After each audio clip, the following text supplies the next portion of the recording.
믿고 있던 모든 것이 한순간에 산산조각 났습니다. 그날 제 아들이 쓴 가면 뒤의 악마를 마주한 순간 제 세상은 무너져 내렸습니다. 여러분은 지금 여러분의 자녀가 완벽한 천사라고 믿고 있나요? 그렇다면 이 끔찍한 이야기를 듣고 다시 한번 생각해 보십시오. 당신이 보지 못하는 곳에서 어떤 비밀이 숨겨져 있을지, 그 진실이 당신을 얼마나 깊은 절망으로 몰아넣을지.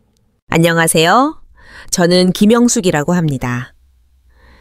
얼마 전까지 저는 대한민국에서 자식 농사 하나는 최고로 잘 지었다고 자부하는 60대 노인이었죠. 제 아들 민준이와 며느리 지은이는 주변에서 모르는 사람이 없는 선행의 아이콘이었습니다. 지역 방송은 물론이고 종종 전국 뉴스에도 그들의 훈훈한 미담이 보도되곤 했으니까요. 저는 그들의 헌신적인 봉사활동 덕분에 동네 경로당에만 나가도 어깨절로 힘이 들어가는 그야말로 세상 부러울 것 없는 사람이었습니다. 며칠 전 저는 민준이 부부가 사는 서울 근교의 2층 주택으로 향하는 버스에 몸을 실었습니다. 창밖 풍경은 눈에 들어오지도 않았습니다. 그저 곧 만나게 될 아들의 듬직한 모습과 그림자처럼 그의 곁을 지키는 착한 며느리 지은이의 해맑은 얼굴을 떠올리느라 입가의 미소가 떠나질 않았죠. 문득 민준이가 고등학생이던 시절이 떠올랐습니다. 비가 쏟아지던 날 폐지를 줍던 할머니의 손수레가 언덕길에서 미끄러지자 민준이는 한치의 망설임도 없이 빗속으로 뛰어들어 흩어진 폐지를 모두 주워 담고 손수레를 밀어 올려 드렸었죠. 흠뻑 젖은 채로 돌아온 아들의 모습에 저는 꾸짖기보다 가슴이 벅차올랐던 기억이 생생합니다. 그때 알았죠. 아, 이 아이는 세상의 빛이 될 아이구나. 제 뱃속에서 저런 귀한 아이가 나왔다는 사실에 저는 모든 세상의 시름이 녹아내리는 것 같았습니다. 며느리에게 선물할 밤색 스웨터를 든 채 아들 집으로 향하는 길은 새로 생긴 신도시답게 깨끗하고 정갈했습니다. 집집마다 개성 있는 정원을 꾸며놓아 구경하는 재미가 쏠쏠했죠. 그 중에서도 제 아들의 집은 단연 돋보였습니다. 하얀 울타리 너머로 보이는 파란 지붕의 2층 주택은 마치 동화 속에나 나올 법한 모습이었죠. 집 자체의 크기 때문이 아니었습니다. 뭐라 설명할 수는 없지만 따뜻하고 선한 기운이 집 전체를 감싸고 있는 듯한 느낌이 들었죠. 대문 옆에 붙은 사랑과 나눔의 집이라는 작은 원목 문패를 보니 가슴 깊은 곳에서 뜨거운 것이 울컥 차오르는 기분이었습니다. 제가 초인종을 누르기도 전에 현관문이 열리고 지은이가 맨발로 뛰어나왔습니다. 어머니 오셨어요. 제가 꼭 오늘 오실 것 같아서 계속 기다렸죠. 그녀는 제 손을 덥석 잡고 해맑게 웃었습니다. 그 모습이 어찌나 순수하고 사랑스럽던지. 저는 이토록 귀한 아들과 며느리를 둔 제 자신이 참 자랑스러웠습니다. 집 안으로 들어서자 은은한 허브 향기와 갓 구운 빵 냄새가 저를 반겼습니다. 반짝이는 마루에는 먼지 한 톨 없었고 거실 한쪽 벽면에는 아들 부부가 그동안 받은 감사패와 표창장들이 가지런히 걸려 있었습니다. 마치 그들의 선한 마음을 전시해 놓은 박물관 같았죠. 소파에 앉아 지은이가 끓여준 따뜻한 대추차를 마시는데 마침 지역 방송에서 아들 부부가 운영하는 봉사단체 이야기가 나오더군요. 어머, 쟤들 또 나왔네. 저도 모르게 반가운 소리가 튀어나왔습니다. 화면 속에서 리포터는 격앙된 목소리로 민준이 부부의 선행을 칭찬하고 있었습니다. 독거노인들에게 직접 담근 김치를 전달하고 부모 없는 아이들에게 새 학용품을 나눠주는 모습이 차례로 비쳤죠. 눈물을 글썽이며 한 할머니의 손을 꼭 잡는 며느리의 모습은 누가 봐도 천사 그 자체였습니다. 묵묵히 쌀가마니를 나르느라 땀으로 흠뻑 젖은 아들의 모습에서는 듬직함이 느껴졌습니다. 인터뷰에서 아들은 말했습니다. 저희 어머니께서 항상 말씀하셨거든요. 나누는 삶이 가장 행복한 삶이라고요. 아들의 입에서 제 이야기가 나오자 저는 저도 모르게 눈물을 훔쳤습니다. 그런데 참 이상했습니다.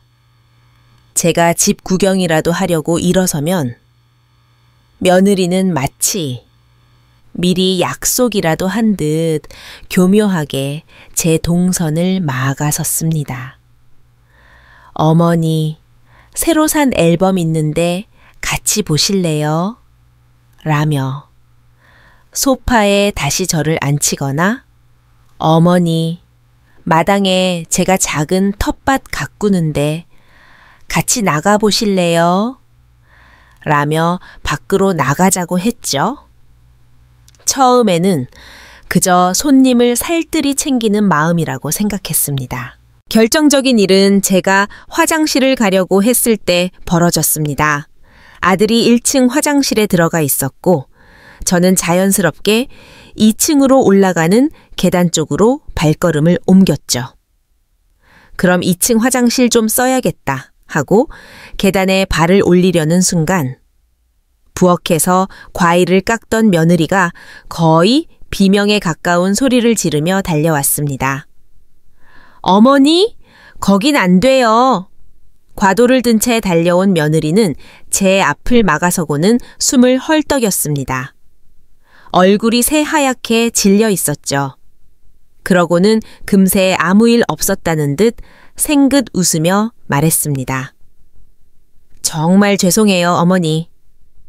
2층 화장실은 지금 변기가 막혀서요. 민준 씨가 바빠서 자꾸 잊어버리네요. 그 과한 친절과 필사적인 만류가 어딘가 모르게 마음에 걸렸습니다. 꼭 무언가 들키면 안 되는 것을 숨기는 사람처럼 보였거든요. 저는 애써 그 불안감을 지웠습니다. 설마 내 아들인데 저렇게 착한 애들인데 무슨 일이 있겠어. 하지만 한번 피어오른 의심의 씨앗은 쉬이 가라앉지 않고 마음 한구석을 불편하게 만들었습니다. 그 완벽하게 정돈된 집에서 유일하게 허락되지 않은 공간. 그곳에 무엇이 있기에 저토록 필사적인 걸까?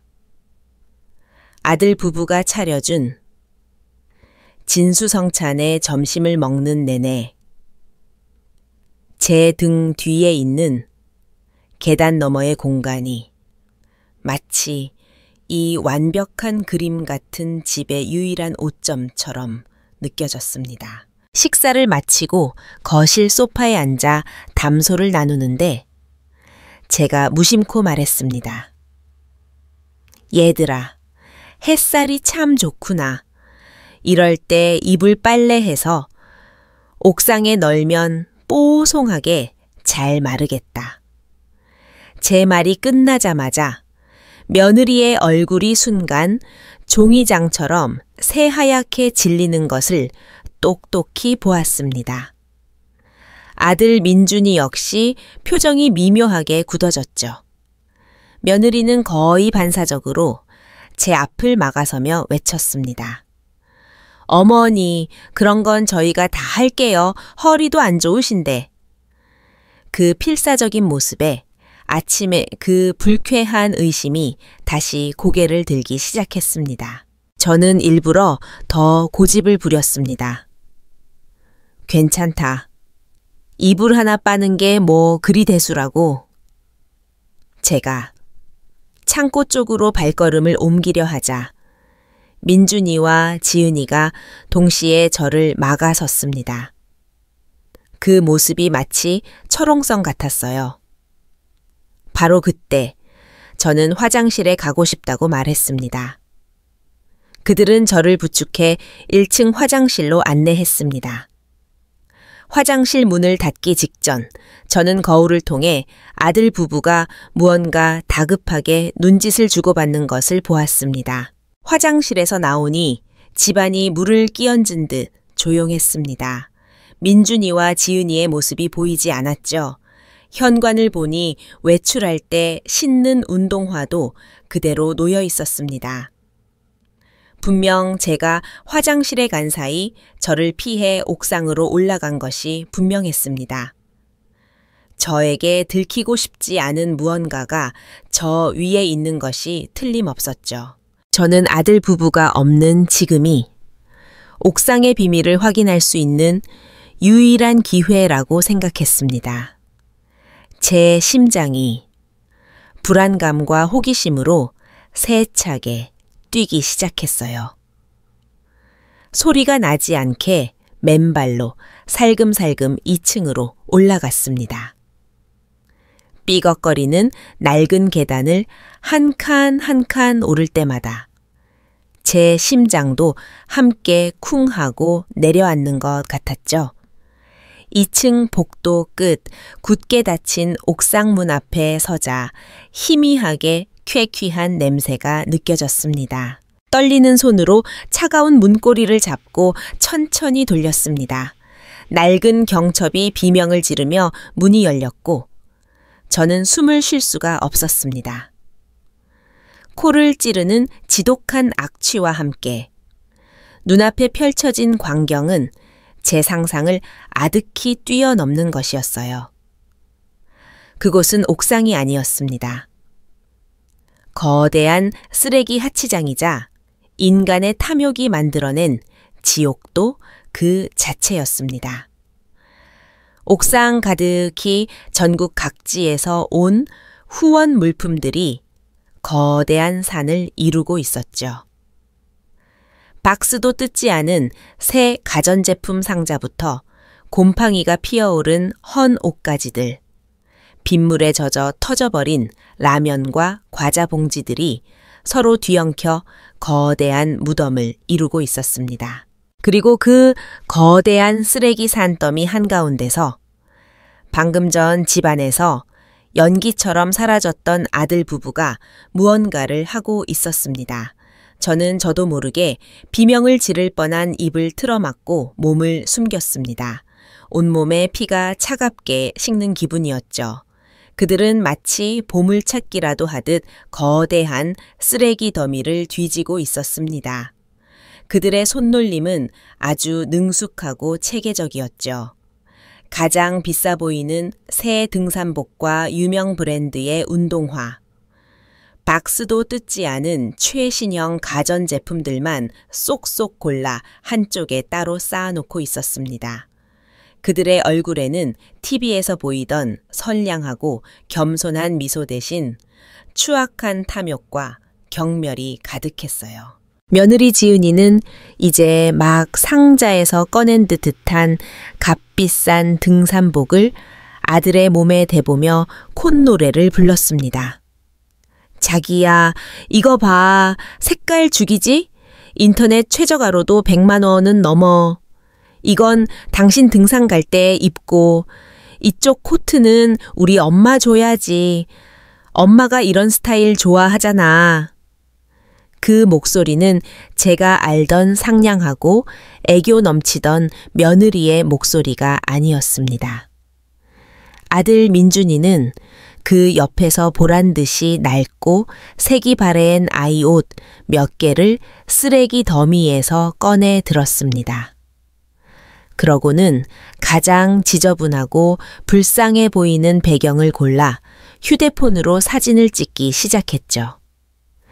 여러 각도에서 정성스럽게 사진을 찍던 아들은 촬영이 끝나자마자 들고 있던 옷들을 경멸 가득한 표정으로 바닥에 팽개쳤습니다. 이런 거지 같은 걸 누가 보낸담? 냄새나고 더럽게. 요즘 세상에 누가 이런 누더기를 입는다고? 사진 찍는 용도 말고는 쓸모가 없어. 그 말을 내뱉는 아들의 얼굴을 본 순간 제 세상이 무너져 내렸습니다. 제 심장이 수만 개의 유리 조각처럼 산산이 부서져 내리는 것 같았어요. 저것은 제 아들이 아니었습니다. 제가 평생을 바쳐 사랑하고 제 삶의 유일한 자랑이자 희망이었던 제 아들 김민주는 저기에 없었어요. 저기 있는 것은 천사의 가면을 쓰고 사람들의 선한 마음을 등쳐먹는 추악하고 탐욕스러운 괴물이었습니다. 머릿속이 새하얘졌습니다. 세상이 빙글빙글 도는 것 같았고 발밑이 꺼져 내리는 듯한 감각에 숨을 쉴 수가 없었어요. 손에 들고 있던 스웨터를 놓치는 바람에 묵직한 스웨터가 더러운 옥상 바닥으로 툭 하고 떨어지는 소리가 났습니다. 그 소리에 아들 부부가 저를 돌아봤어요. 영규의 목소리가 악몽 속에서 들려오는 것처럼 아득하게 들렸습니다. 엄마, 잠깐만 내 말 좀 들어봐. 오해야? 엄마, 오해라고. 저는 그와 눈이 마주치자마자 목구멍까지 차오른 비명을 간신히 삼켰습니다. 그리고 뒤돌아 미친 듯이 계단을 뛰어내려 왔습니다. 다리가 후들거려 몇 번이나 넘어질 뻔했지만 그런 것을 신경 쓸 겨를이 없었어요. 쿵, 쿵, 쿵. 제 심장 소리가 낡은 계단을 울리는 발소리보다 더 크게 들리는 것 같았습니다. 뒤에서 저를 부르는 아들의 다급한 목소리가 들려왔지만 돌아볼 수 없었습니다. 돌아보는 순간, 저 악마 같은 아들의 얼굴을 마주하는 순간, 저는 그 자리에서 심장이 터져 죽어버릴 것만 같았습니다. 얼마나 달렸을까요? 숨이 턱까지 차오르고 폐가 터질 것 같았을 때 겨우 동네를 벗어나 큰 길가에 다다를 수 있었습니다. 마침 저 멀리서 택시의 주황색 불빛이 보였어요. 저는 남은 힘을 다해 팔을 흔들었습니다. 택시에 올라타자마자 저는 문을 걸어 잠그고 기사님께 다급하게 외쳤습니다. 빨리요, 빨리 출발해 주세요. 어디든 좋으니까 이 동네에서 최대한 멀리 가주세요. 제 꼴이 말이 아니었는지 기사 아저씨가 백미러로 저를 힐끔 쳐다보며 걱정스럽게 물었어요. 아이고, 할머니, 무슨 일 있으세요? 맨발인데 발 다치셨네. 피나요? 그제야 제 발을 내려다보았습니다. 양말은 흙투성이가 되어 찢어져 있었고 발바닥에서는 정말로 피가 나고 있었어요. 하지만 이상하게도 아프지 않았습니다. 아무런 감각도 느껴지지 않았어요. 집에 돌아오는 내내 심장이 아니라 이가 덜덜 떨렸습니다. 배신감보다 더 큰 혐오감이 온몸을 휘감았죠. 제 평생을 바쳐 키운 아들이었습니다. 없는 살림에 남들 하는 만큼 못해줄까봐 밤낮으로 공장에 나가고 식당 허드레시를 하며 악착같이 키운 아들이었어요. 그런 내 아들이 어떻게 저런 괴물이 될 수 있었을까요? 제가 무엇을 잘못한 걸까요? 제 교육 방식이 틀렸던 걸까요? 수만 가지 생각이 머릿속을 스쳐 지나갔지만 답을 찾을 수는 없었습니다. 그저 눈물만 하염없이 흘러내렸어요. 방역의 서막 이대로 주저앉는 것은 그 악마 같은 녀석들이 바라는 바일 겁니다. 저는 언제까지고 슬퍼하고 있을 만큼 약한 사람이 아니었습니다. 남편 일찍 여의고 홀로 아들을 키우며 억척 같다는 소리를 들을지언정 비굴하게는 살지 않았으니까요. 눈물을 닦고 정신을 차렸습니다. 저 위선자들의 가면을 만천에 벗겨내야만 했습니다. 그러기 위해서는 완벽한 증거와 결정적인 무대가 필요했죠. 더 차갑게, 더 이성적으로, 더 치밀하게 움직여야 했습니다.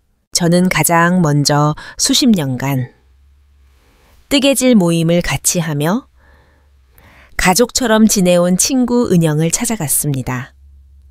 은영은 젊었을 적 동사무소에서 일하다가 은퇴 후에는 동네 컴퓨터 교실에서 강사로 일했을 만큼 똑 부러지고 정보에 밝은 친구였어요. 이런 복잡한 일을 상의할 사람은 은영밖에 없었습니다. 제가 초인종을 누르자 은영은 평소와 다름없이 환한 얼굴로 저를 맞아주었지만 제 얼굴을 보자마자 표정이 굳어졌습니다. 영수가, 너 무슨 일 있니? 얼굴이 왜 그래? 은영이 내어주는 따뜻한 차를 마시며 저는 밤새 머릿속으로 정리해 두었던 이야기를 아주 차분하게 처음부터 끝까지 털어놓았습니다. 아들 부부의 완벽해 보였던 집, 교묘하게 저를 막아서던 며느리의 행동, 그리고 옥상에서 목격한 지옥 같은 광경과 그들의 대화까지. 이야기를 하는 동안 몇 번이나 울컥했지만 저는 이를 악물고 눈물을 참았습니다. 지금은 울 때가 아니었으니까요. 제 이야기를 모두 들은 은영은 한동안 아무 말도 하지 못했습니다. 그저 제 손을 꼭 잡아줄 뿐이었죠. 잠시 후 은영은 저보다 더 분노하며 자리에서 벌떡 일어났습니다. 세상에 이런 천하의 못된 놈들이 있나? 그 착해 빠진 민준이가 방송에 나올 때마다 내가 얼마나 자랑스러워했는데 영수가 걱정 마. 그런 놈들은 뿌리까지 뽑아서 다시는 이 땅에 발도 못 붙이게 만들어야 해. 내가 도와줄게. 아니, 우리가 같이 하는 거야. 친구의 그 한마디에 무너져 내렸던 제 세상이 다시 조금씩 세워지는 기분이었습니다. 우리는 가장 먼저 대포폰을 하나 개설하기로 했습니다. 제 명의나 은영의 명의로 휴대폰을 개설하면 금방 꼬리가 잡힐 테니 신분을 숨길 수 있는 전화기가 필요했어요. 은영은 어디서 그런 정보를 얻었는지 용산 전자상가에 가면 그런 걸 쉽게 구할 수 있다고 하더군요. 그렇게 저희는 누구의 명의로도 등록되지 않은 깨끗한 휴대폰 하나를 손에 넣을 수 있었습니다. 이제 방역의 첫 번째 무기가 준비된 셈이었어요. 우리는 은영의 능숙한 손놀림으로 아들 부부가 운영하는 봉사단체의 온라인 후원 카페에 가입했습니다. 아이디는 천사영숙이라고 지었죠. 그 위선자들에게 가장 어울리지 않는 이름으로 복수하고 싶었거든요. 이제 막 후원을 시작한 세상 물정 모르는 순수한 신입 회원인 척 연기해야 했습니다. 그들의 모든 것을 지켜보며 저는 새로운 계획을 세웠습니다. 적의 심장부로 직접 들어가는 것, 저는 새로 개설한 대포폰이 아닌 제 원래 휴대폰의 전원을 켰습니다. 전원을 켜자마자 수십 통의 부재중 전화와 문자 메시지가 쏟아졌어요. 저는 그 모든 것을 무시하고 직접 민준이에게 전화를 걸었습니다. 목소리가 떨리지 않도록 몇 번이나 심호흡을 해야 했죠. 엄마 괜찮으세요? 왜 전화를 안 받으셨어요? 걱정돼서 죽는 줄 알았어요? 그 가증스러운 목소리에 역겨움이 치밀었지만 저는 최대한 아무것도 모르는 충격에서 겨우 벗어난 늙은 어머니의 목소리를 연기했습니다. 민준아, 엄마다. 옥상이 너무 지저분해서 너희가 바빠서 정리할 시간이 없었구나 싶어서 엄마가 오해했다. 엄마가 미안하다. 제 말에 아들은 안도의 한숨을 내쉬는 듯 했습니다. 아니에요, 어머니. 저희가 죄송하죠. 정말 죄송합니다. 저는 이 기회를 놓치지 않고 본론을 꺼냈습니다. 민준아, 엄마도 이제 좋은 일 좀 하고 싶어서. 너희 단체에 봉사활동하러 가도 될까? 힘든 일 말고 그냥 물건 정리하는 거라도. 제 제안에 아들은 잠시 말이 없었습니다. 아마 속으로 제 진위를 의심하고 있었겠죠. 하지만 이내 의심을 거두고 감격한 목소리로 말했습니다. 당연하죠, 어머니. 어머니가 와주시면 저희야 너무 좋죠. 그럼 내일부터 바로 나오실 수 있으세요? 이제 덫을 놓았고 사냥감은 제 발로 덫을 향해 걸어 들어오고 있었습니다. 모든 준비가 끝났습니다. 다음 날 아침, 저는 약속된 시간에 다시 그 지옥 같은 아들의 집으로 향했습니다. 버스에 앉아 창밖을 내다보는 제 마음은 그야말로 만감이 교차했어요. 한때는 아들을 보러 가는 이 길이 세상에서 가장 행복하고 설레는 길이었는데 지금은 마치 도살장에 끌려가는 소처럼 발걸음이 천근만근 무거웠습니다. 완벽한 복수, 며칠간 저는 꾸준히 아들 부부의 집으로 봉사활동을 나갔습니다. 매일같이 1층 창고에 갇혀 헌 옷을 개는 척하며 저는 그들의 모든 대화를 녹음했고 틈틈이 그들의 동태를 살폈죠. 그들은 제가 있다는 사실에 완전히 방심한 듯 온갖 비밀스러운 이야기들을 서슴없이 나누었습니다.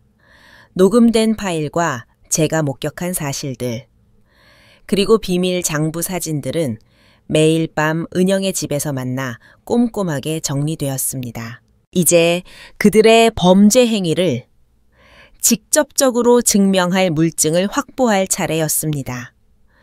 저는 봉사활동을 가기 전 천사영숙의 이름으로 그들의 단체에 기부했던 특정 물품, 바로 제가 시집 올 때 친정어머니께 물려받았던 세상에 단 하나뿐인 명품 그릇 세트를 추적하기 시작했습니다.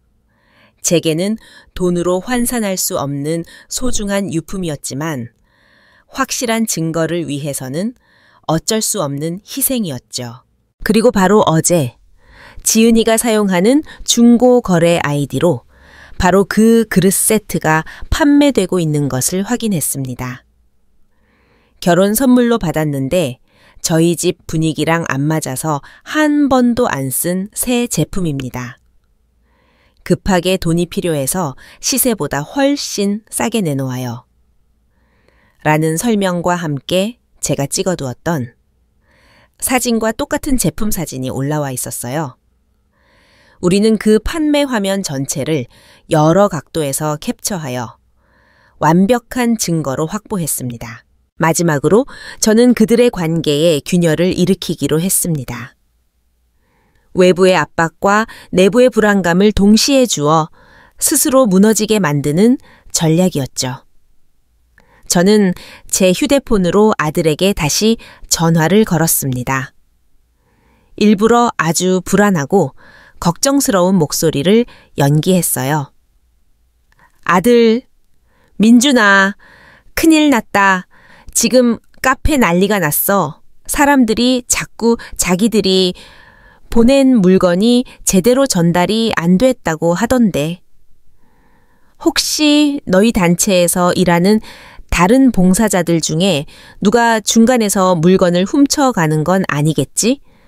특히 그 지은이가 너무 사람을 잘 믿어서 이것저것 다 맡기는 것 같던데 엄마는 그게 늘 걱정이다. 저는 일부러 다른 봉사자들을 의심하는 척하며 모든 책임이 며느리의 부주의에 있는 것처럼 은근슬쩍 말을 흘렸습니다. 제 말에 아들의 목소리가 눈에 띄게 날카로워졌습니다. 아니에요, 어머니? 그럴 리가요? 그냥 몇몇 분들이 오해를 하시는 것 같아요. 하지만 다음 날 봉사활동을 갔을 때 옥상에서 민준이가 지은이에게 불같이 화를 내는 소리가 창고까지 들려왔습니다. 당신이 일처리를 어떻게 하는 거야? 왜 자꾸 이런 말들이 나오게 만들어? 내가 뭘 어쨌다고 그래요? 당신이야말로 비싼 물건만 보면 정신을 못 차리면서. 그들은 자기들끼리 서로를 의심하며 으르렁거리기 시작했습니다. 제가 쳐놓은 보이지 않는 그물이 드디어 그들을 서서히 옥죄어 오기 시작한 겁니다. 최후에 무대 온라인 카페가 걷잡을 수 없이 시끄러워지고 후원자들의 의심이 커지자 궁지에 몰린 아들 부부는 비장의 카드를 꺼내들었습니다. 바로 대규모 오프라인 행사를 여는 것이었죠. 후원자님들과 함께하는 사랑의 김장 나눔 행사라는 거창한 이름이 붙은 이벤트였습니다. 실추된 이미지를 회복하고 돌아선 후원자들의 마음을 다시 사로잡기 위한 마지막 발악이자 한편의 거대한 쇼였습니다. 그리고 그들은 그 쇼의 가장 중요한 역할로 저를 초대했습니다. 저는 당연히 그 초대에 기꺼이 응했습니다. 그리고 은영과 함께 이 무대를 어떻게 활용할 것인지 밤새 계획을 세웠죠. 이것은 위기인 동시에 그들의 위선을 만천에 드러낼 수 있는 절호의 기회이기도 했으니까요. 행사 당일, 저는 곱게 한복을 차려입고 행사장에 나타났습니다.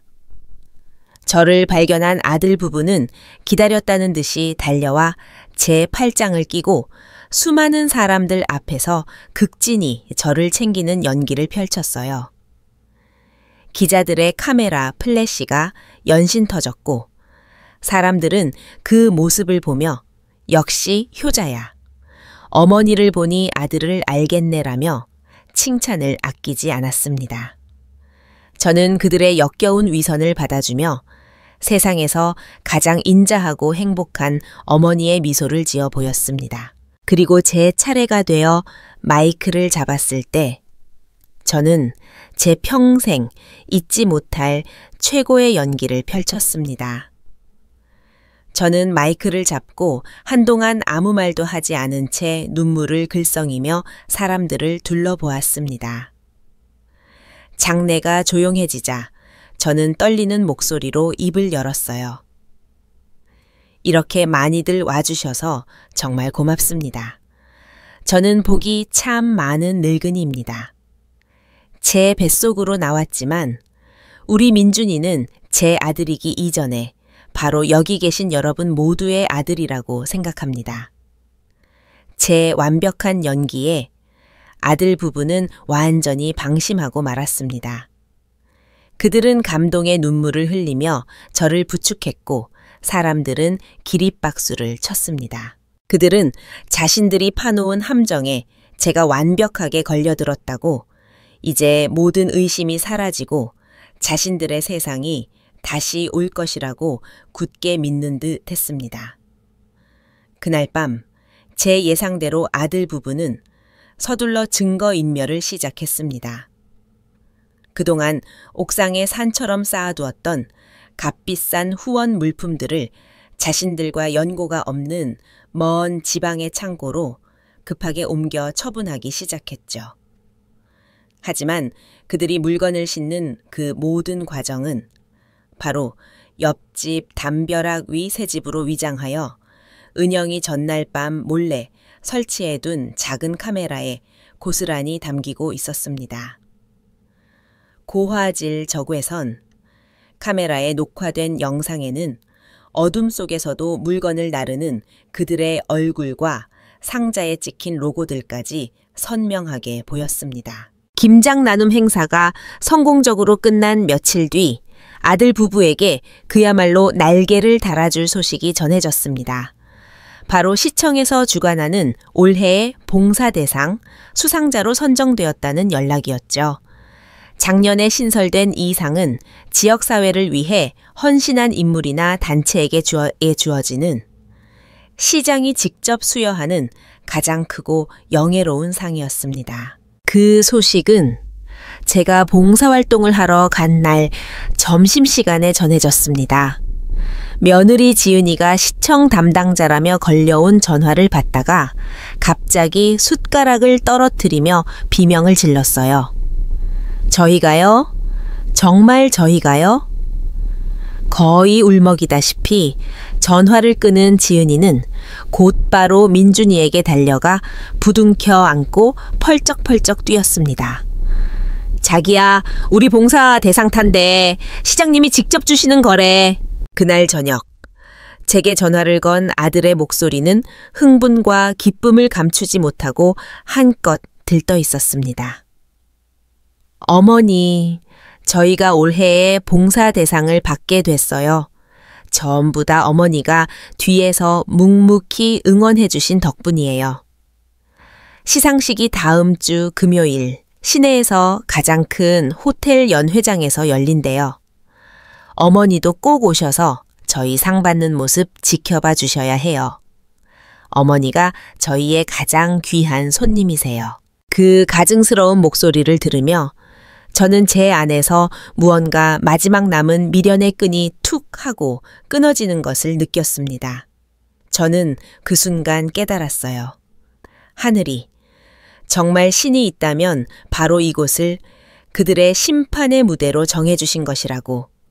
그들이 가장 높은 곳에서 가장 찬란한 조명을 받으며 서 있을 바로 그 순간에 가장 깊고 어두운 나락으로 떨어뜨려 줄 수 있는 이보다 더 완벽한 무대는 없었습니다. 저는 떨리는 목소리를 감추고 기쁨에 겨워 말을 잇지 못하는 늙은 어미를 연기했습니다.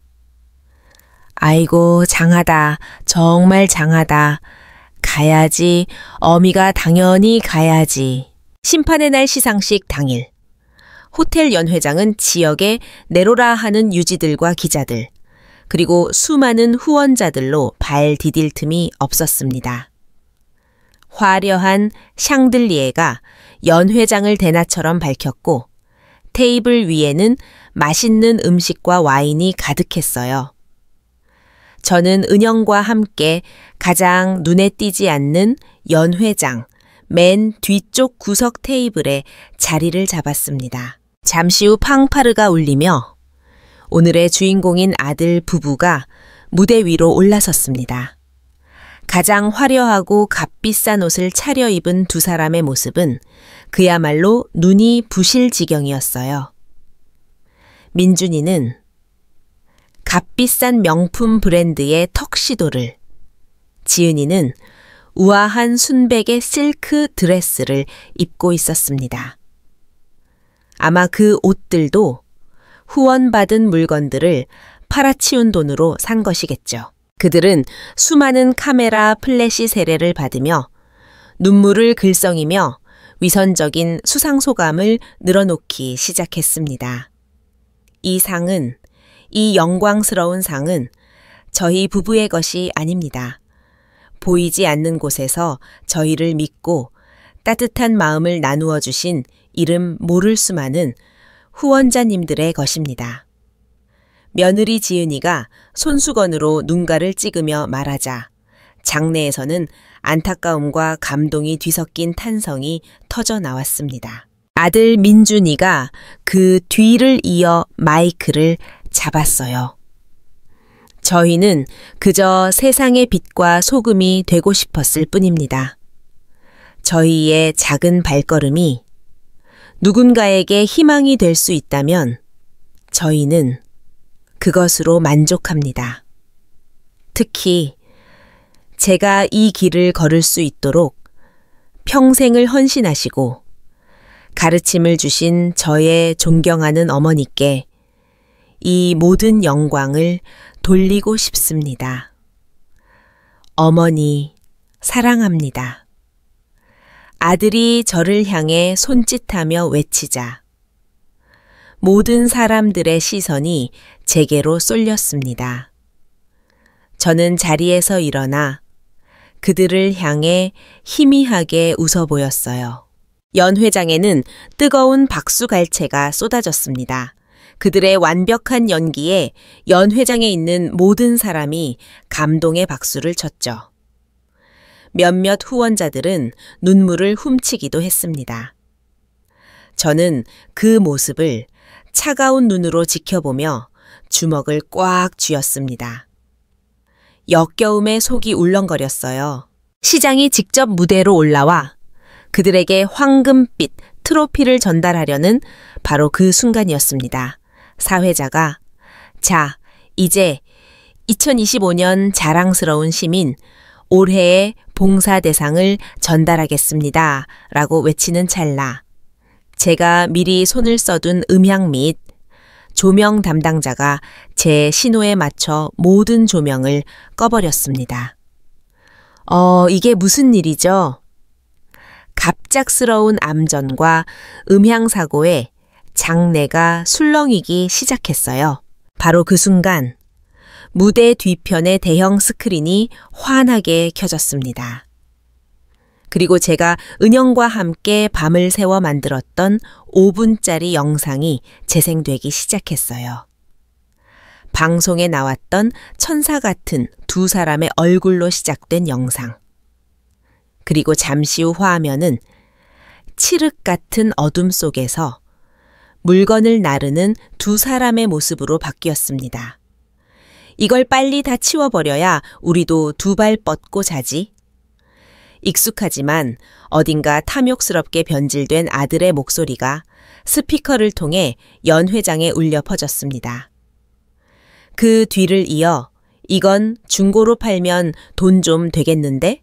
라는 며느리의 콧노래 섞인 목소리가 나오자 장내는 순식간에 얼어붙었습니다. 영상은 쉴 틈 없이 그들의 죄악을 폭로했습니다.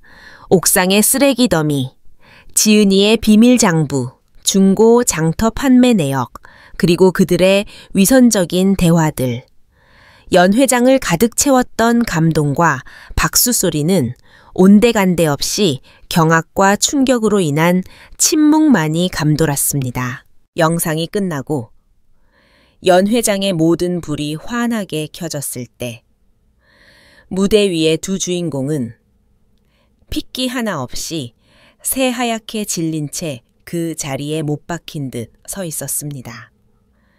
저는 천천히 자리에서 일어나 연회장 맨 뒤쪽에서 무대를 향해 걸어 나갔습니다. 저는 무대 바로 앞에 서서 마침 근처에 있던 사회자의 마이크를 빼앗아 들었습니다. 새하얗게 질린 아들 부부와 정면으로 눈이 마주쳤죠. 저는 마이크를 잡고 연회장 전체에 들리도록 하지만 아주 차분하고 똑똑한 목소리로 말했습니다. 저 상은 봉사상이 아니라 올해의 나무주연상과 여우주연상으로 주는 게 맞을 것 같네요. 안 그러니? 내 아들 민준아. 제 말이 끝나자마자 연 회장은 그야말로 아수라장이 되었습니다. 잠시 동안의 정적을 깨고 잠복해 있던 기자들의 카메라 플래시가 마치 기관총처럼 터져 나오기 시작했어요. 이게 다 사실입니까? 해명해 주십시오. 국민들을 상대로 사기극을 벌인 겁니까? 기자들이 무대 위로 몰려들었고 정신을 차린 후원자들의 고성과 욕설이 쏟아졌습니다. 이 사기꾼 같은 놈들, 내 돈 돌려내. 몇몇 격분한 후원자들은 무대 위로 뛰어 올라가 그들의 멱살을 잡기도 했습니다. 아들 부부는 아무런 말도 하지 못한 채 넋이 나간 사람처럼 그 자리에 주저앉아 부들부들 떨고만 있었죠. 잠시 후 미리 연락을 받고 대기하고 있던 경찰들이 연 회장으로 들이닥쳤습니다. 그리고 그 자리에서 아들 부부에게 수갑을 채웠어요. 사기 및 횡령, 기부금품법 위반 등의 혐의였습니다. 순백의 드레스와 멋진 턱시도 차림으로 수갑을 차고 끌려나가는 두 사람의 모습은 그들이 상영했던 위선적인 삶의 가장 비참하고 초라한 마지막 장면이었습니다. 저는 그 모든 광경을 눈물 한 방울 없이 아주 차가운 눈으로 끝까지 지켜보았습니다. 진정한 가족 그날의 사건은 대한민국을 발칵 뒤집어 놓았습니다. 저는 경찰서에 출두하여 제가 가진 모든 증거를 제출하고 제가 아는 모든 사실을 숨김없이 증언했습니다. 아들 녀석을 제 손으로 감옥에 보내는 어미의 심정이 어떠했겠어요. 가슴이 찢어지는 것 같았지만 저는 이것이 제가 제 아들을 위해 해줄 수 있는 마지막 사랑이라고 생각했습니다. 죗값을 치르고 괴물이 아닌 인간으로 다시 태어나기를 바라는 마음뿐이었죠. 저는 은영과 함께 새로운 봉사단체를 만들었습니다. 이름은 민들레 울타리라고 지었어요. 척박한 땅에서도 꿋꿋하게 피어나 멀리 바람을 타고 날아가 새로운 희망의 씨앗을 퍼뜨리는 민들레처럼 우리 사회의 가장 낮고 그늘진 곳에 희망이 되고 싶다는 마음을 담았습니다. 우리의 쉼터는 번듯한 사무실도 체계적인 시스템도 없는 아주 작은 모임이었습니다. 동네 상가 구석에 있는 낡은 지하 공간이 저희의 전부였죠. 우리는 아들 부부의 집에서 되찾아온 후원 물품들을 이곳으로 전부 옮겨왔습니다. 그리고 매일같이 모여 그 물품들을 분류하고 깨끗하게 세탁하고 해진 곳은 직접 바느질하여 수선하는 일을 시작했어요. 우리의 정성스러운 손길을 거쳐 더럽고 쓸모없어 보이던 물건들이 누군가에게 전달될 소중한 선원물로 다시 태어나는 과정을 지켜보며 제 마음속 상처도 조금씩 치유되는 것을 느꼈습니다. 어느 눈 내리는 겨울날 오후, 저는 쉼터의 따뜻한 방 안에서 어르신들과 함께 만두를 빚고 있었습니다. 창밖에는 한방 눈이 펑펑 내리고 있었고 방 안에서는 김이 모락모락 피어오르는 만두와 사람들의 웃음소리가 가득했어요. 바로 그때 쉼터의 문이 조심스럽게 열리며 어린아이 하나가 들어왔습니다. 작년에 제가 새 운동화를 선물했던 쉼터 근처에 사는 한부모 가정의 아이였어요. 아이는 제게 다가와 수줍게 자신의 등 뒤에 숨기고 있던 무언가를 내밀었습니다. 그것은 아이가 직접 그린 작은 그림 카드였습니다. 삐뚤빼뚤한 글씨로 할머니 고맙습니다 라고 쓰여 있었고 그림 속에는 저와 아이가 손을 잡고 활짝 웃고 있었습니다. 저는 그 카드를 받아들고 저도 모르게 뜨거운 눈물을 흘렸어요. 아이는 제 눈물을 보더니 작은 손으로 제 눈가를 닦아주었죠. 저는 그 아이를 따뜻하게 안아주며 창밖을 내다보았습니다. 하얀 눈이 온 세상을 더럽고 추한 것들을 모두 덮어주듯 소복이 쌓이고 있었어요. 저는 문득 깨달았습니다. 저는 제 인생의 가장 소중한 것을 잃었다고 생각했지만 사실은 그렇지 않았다는 것을요. 저는 피로 이어진 아들 하나를 잃었지만 그 대신 마음으로 이어진 수많은 아들, 딸, 그리고 손주들을 얻었습니다. 진정한 가족이란 혈연으로 묶인 관계가 아니라 서로의 아픔을 보듬고 온기를 나눌 수 있는 관계라는 것을 비로소 알게 된 것이죠.